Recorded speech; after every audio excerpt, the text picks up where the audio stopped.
ஒரு டிவிடி தாமதமா திருப்பி கொடுத்ததுக்காக அபராதம். அந்த பணம் இல்ல.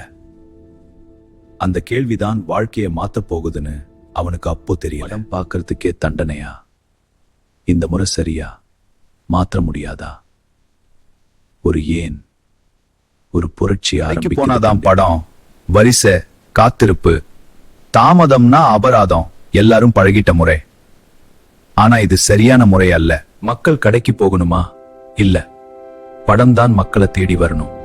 இந்த ஒரு யோசனை ஒரு மனிதனின் பாதையை மாற்றியது. வீட்டுக்குள்ளே படம் அபராதம் இல்ல, அழுத்தம் இல்ல, சாதாரணமா தோன்றும் இந்த அனுபவம் அப்போ ஒரு கனவு.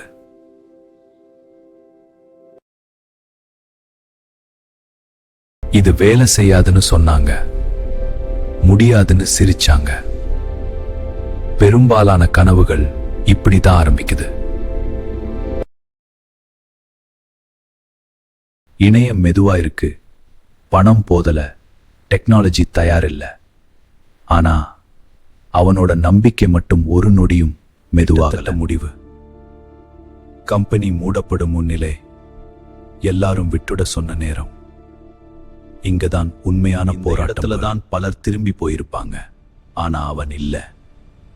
ஒரே ஒரு முடிவு எல்லாத்தையும் மாற்ற போகுது. இன்று உலகம் முழுக்க ஒரே கிளிக், ஒரே ஸ்கிரீன், ஒரே பழக்கம். இந்த மாற்றத்துக்கு பின்னால் ஒரு மாற்று யோசனை தான். உலகத்தை மாற்ற பெரிய சக்தி தேவையில்லை. பழைய முறையை புது கண்களால் பார்க்கும் தைரியம் இருந்தா போதும்.